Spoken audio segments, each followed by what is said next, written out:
Good day, ma'am. This is me, Patrick Cornis, and I'm about to explain to you the parts and functions of camera lens. Now, to start, our first ever camera part is the focusing ring. Dito po, ma'am, inaalaw po nila ang isang tao, isang person na i-adjust ang lens manually. Dito naman po, ma'am, sa hood mount, as you can see, dito po siya sa parang dulo. Dito naman po, siya po yung nagpo-protect po mismo sa lens, and siya po yung holder na mismo ng lens hood. Hinahawakan niya po yung lens para po magstay in place and para po hindi po malaglag yung lens.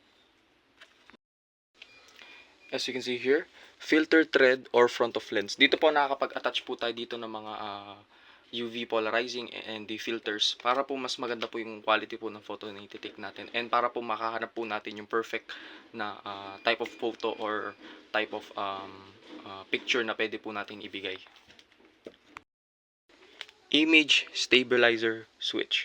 Ito naman po, ma'am, tuwing example po, meron po tayong mga pinipicture na malikot or magalaw. Pag in-open po natin to or ni-switch po natin into on if ever man, nasa-stabilize po ang picture and hindi po siya nagkakaroon ng problema. Kumbaga, like, even if picturean po natin ng gumagalaw, nakukuha pa rin po natin siya as a clear picture. Next, we have the lens mount index. Ayan po. Kung mapapansin niyo po, dito po siya sa halos paside po ng almost sa likod po ng lens. Dito naman po sa lens mount index, dito po naman makita po natin dito is maliit po siya na marker indicator na correct po na naka-place po doon. Kung naka-place po ba talaga yung lens in the correct place. Ito naman po, ma'am, focus mode switch. Dito naman po sa focus mode switch na po to, natatagel po natin or napapalitan po natin kung gusto po natin siya ng AF or which we call the automatic focusing mode, or MF, manual focusing mode. Next, ma'am, the zoom ring. Ito pa, ma'am, onwards na po to. Ito po yung para nakita po natin sa mga camera may ginaganon or yung siniswitch. Ito naman po, ma'am, it's on the word itself. Pag twist po natin siya, pwede po yung focal length po ng camera is ma-extend or, pwede po siyang liitan if ever man, or pwede po siyang palayuin if ever. Dito naman po, ma'am, sa zoom position index. Ngayon po, ma'am, if ever man po sa mga camera, like tinitik po natin siya, nagzo-zoom po tayo. Minsan po, di po natin alam kung yung po ba yung exact na zoom po na gusto po natin. And dito po naman sa zoom position index, meron po siya dito mga meron po siya dito numbers na lumilitaw to see and makita po natin kung tama po ba yung mga nakita nating, tama po ba or mahanap po nating exact zoom ng ating camera. And for our last part, ma'am, the contacts. Dito po yan sa may likod po ng camera, likod po ng lens, I mean. Dito naman po is tinatransfer niya po ang information such as aperture, settings, for focal length, and autofocus adjustments, allowing for seamless operation or mga automated functions po. Basically po, dito po lahat like lumalabas lahat, and dito po like nagkakaroon na mas detailed explanation or detailed options po na makukuha po natin sa isang lens. Focusing ring. Ito ang bahagi ng lente na ginagamit sa pag-focus ng imahe. Hood mount. Ito ang nagpapanatili sa kalidad ng isang litrato upang mapanatili nito ang kaayusan ng isang litrato o dokumento. Filter thread. Dito nilalagay ang mga filter upang maayos na makuha ang isang litrato para makuha ang gusto mong tipo ng litrato. Image stabilizer switch. Ito ang nag-activate ng stabilization. Nakakatulong ito upang ma-minimize upang maiwasan ang pagka-blur ng isang larawan. Dito mo maayos ang isang larawan upang ito ay hindi masira o hindi gumalaw ang iyong larawan kapag ito ay kinukuha. Lens mount index. Ito ay isang palatandaan upang makuha mo ang gusto mong anggulo. Contacts. Ito ay electrical contacts. Tulad ng aperturing, ito ay nagbibigay ng impormasyon. Zoom position index. Marka na nagtutulong upang malaman kung anong bahagi ng litrato ang naka-zoom. Zoom ring. Dito mo makukuha ang pag-zoom in and zoom out ng isang litrato. Ito ang nagbabago sa focal length. Focus mode switch. Pwede mong gawin dito ang autofocus o manual focus. Ito po, focusing ring.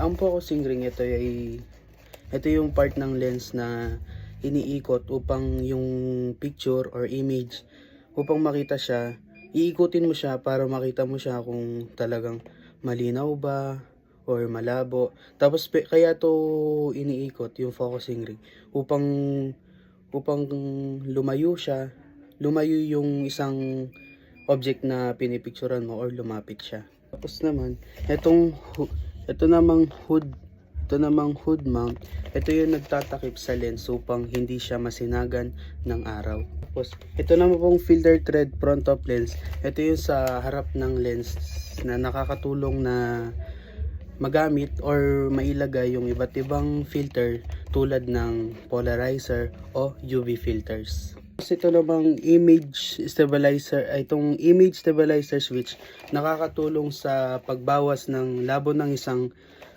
pictures or image na nakakatulong sa photographer upang hindi ito pangit tignan.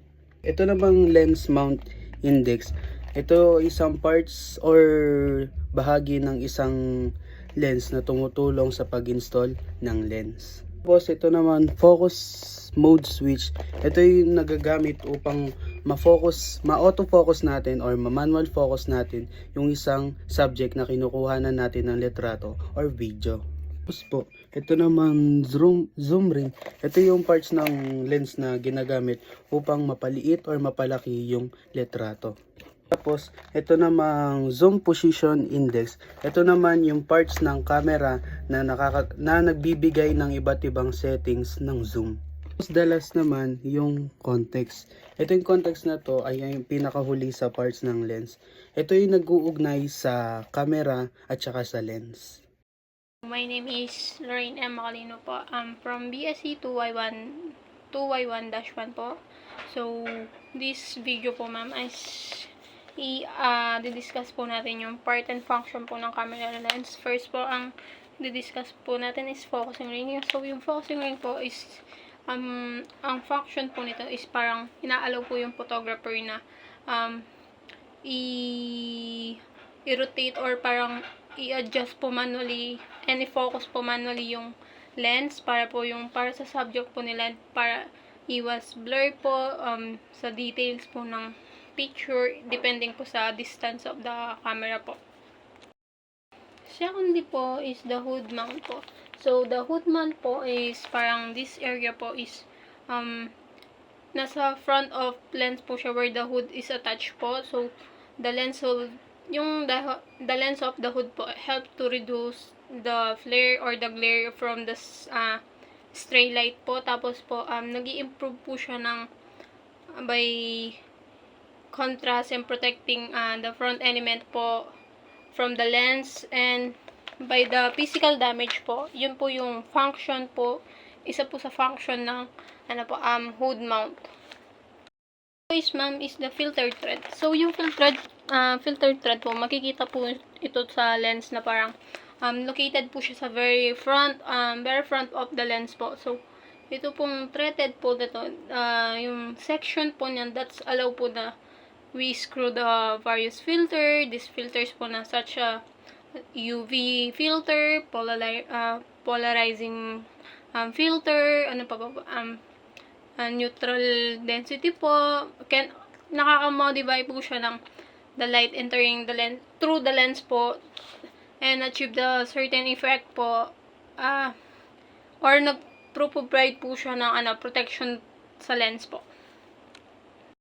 Next ma'am is the image stabilizer switch po. So itong image stabilizer switch po ma'am is parang inaalaw niya po yung nag-aalaw po siya to use or to turn the image stabilization po or the system on or off. Tapos pa po yung image stabilization po stabilizer po parang nag-help po siya na i-reduce yung camera shake, yung enabling sharper image in low light po condition or yung where the shooting handle po. So depending po sa lens, it may be have the multiple modes po or for the different types of image stabilizer po.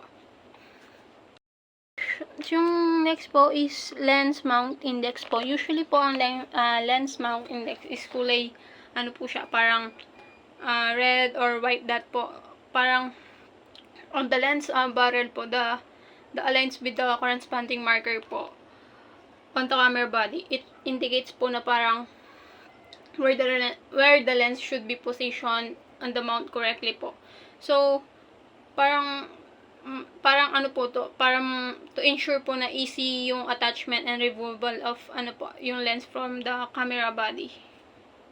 So is the focus mode switch. So itong focus mode switch po, usually po ito po yung parang inaalaw po nung camera yung photographer para mamili na to toggle or to between manual focus po or yung MF and autofocus po or yung AF po. So yung autofocus po, the camera po is nagpo-focus po siya ng automatically.